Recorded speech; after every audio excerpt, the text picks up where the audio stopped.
Bienvenue en ce 3e jour du solstice coloré. Aujourd'hui, vous allez le remarquer, je suis un petit peu malade, donc je parle avec le nez, comme on dit, donc c'est un petit rhume. Je vais essayer de me reposer après avoir tout préparé pour que vous ayez cette vidéo et l'article, etc. Dès demain, vu que je tourne ça ici la veille. Mais au-delà de ça, donc, je vous rappelle simplement comment ça se passe le solstice coloré. Donc je vais vous poser une question. Quand je vous pose la question, vous êtes tous invités à faire pause, histoire d'y répondre sans être influencé par la réponse que je peux donner. Et surtout, vous pouvez mettre le hashtag solstice coloré quand vous répondez à cette question directement sur votre profil Facebook, Instagram ou en vidéo directement sur votre chaîne YouTube si vous en avez une. Bien sûr, vous pouvez également répondre dans les commentaires comme ça a déjà été fait. Et ici, je voulais vous remercier d'être vraiment nombreux à être là durant les 2 premiers jours qui ont été. Donc à être là, à commenter, etc. Donc on ne va pas plus se tarder. Aujourd'hui, on est avec le 3e chakra, le chakra du plexus solaire, qui se situe au niveau de l'estomac. Donc c'est un chakra qui nous parle de l'affirmation de soi, qui nous parle de nos peurs également, c'est là que les peurs viennent se loger. Et la couleur qui le représente est la couleur jaune. J'essaye d'avoir les couleurs en lien à la question à chaque fois, comme vous pouvez le remarquer. Mais donc on va pas tarder davantage, je vais vous lire la question. Donc, choisis-tu de t'effrayer du chemin à parcourir ou de te frayer un chemin? Donc je répète, que choisis-tu de t'effrayer du chemin à parcourir ou de te frayer un chemin? Ici, je le précise, étant donné qu'on m'a fait la remarque en commentaire, je lis la question, en fait, c'est pour ça que vous me voyez regarder en bas, et parfois, par exemple, dans les 2 dernières vidéos, je pouvais regarder aussi les notes pour ne rien oublier, vu qu'à la base, j'ai répondu moi-même à la question. Donc voilà, si vous vous posiez la question. Ensuite, on m'a aussi fait la remarque, alors vous pouvez me dire si vous avez remarqué ça, parce que moi, suite au montage, j'ai pas remarqué, on m'a dit que ça donne pas la sensation que c'est moi qui parle. Alors, il faut me le dire, si c'est le cas, c'est qu'au niveau du montage, vu que je vais retravailler le son pour que vous ayez un très bon son, peut-être que c'est pas exactement avec mes lèvres qui bougent, ou finalement tout va bien, pour vous c'est correct, et que donc c'était que la personne qui m'a dit ça, qui a peut-être un souci à son niveau. Donc voilà, si vous pouvez me faire un retour là-dessus, ça peut être chouette. Mais donc je vais maintenant répondre à la question.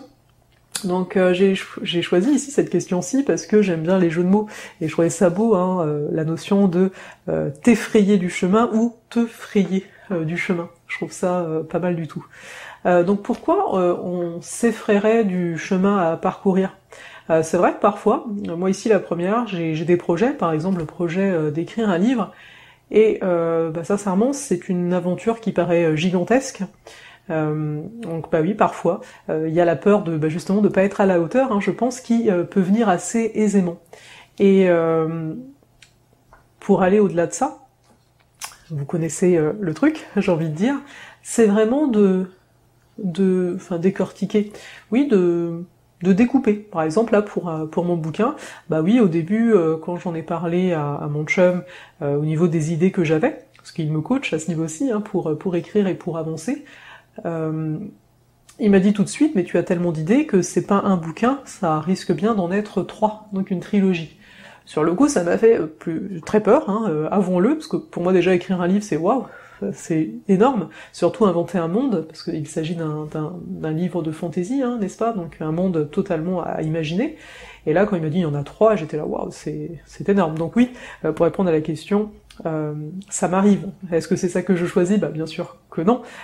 J'ai choisi de me frayer plutôt mon chemin, vous vous en doutez ici, surtout avec Ose aller, le fait d'y aller quoi qu'il arrive. Et donc pour ça, comme je vous disais, là, dans le cadre du bouquin, c'est vraiment de découper. Alors ok, ça commence où, ça finit où le premier livre, le deuxième livre il commence où, il finit où, petit à petit en fait, de dire il y a ça à faire, il y a ça à faire, et d'y aller en fait un pas après l'autre. On le dit assez régulièrement, ce un pas après l'autre, et c'est parce que ça a tout son sens, je veux dire, dans la vie de base, quand on commence à marcher, c'est un pas après l'autre. On commence à marcher, puis on se met à courir. Toujours ce principe qui est présent. Donc pour ici, je ne peux que vous inviter, vous aussi, à vous frayer votre chemin, surtout quand vous sentez que ça vient de votre cœur, que quelque chose vous y pousse malgré vous, malgré justement que à la base vous vous dites oh, je suis pas à la hauteur. J'ai envie de vous dire, si vous avez eu cette idée, si elle s'est présentée à vous, c'est que elle, en tout cas, elle a jugé sur l'instant, si, t'es totalement à la hauteur, c'est pour ça que je t'ai choisi. N'oubliez pas, les idées sont là pour se concrétiser, pour se matérialiser, et elles vont voir les personnes les plus susceptibles sur un instant donné, de leur permettre ça. Donc je vais pas parler plus vis-à-vis de cette question, donc n'hésitez pas en commentaire à donner votre réponse à vous, ça me fait vraiment très plaisir de vous lire. Je m'excuse, parce que là je m'entends et j'entends bien que je parle vraiment avec le nez et que c'est pas aussi fluide qu'habituellement. Mais on se retrouve quand même dès demain pour la suite du solstice coloré. Donc encore une fois je vous remercie beaucoup, et n'oubliez pas que dans l'article sur mon blog, vous avez un exercice par jour. À demain.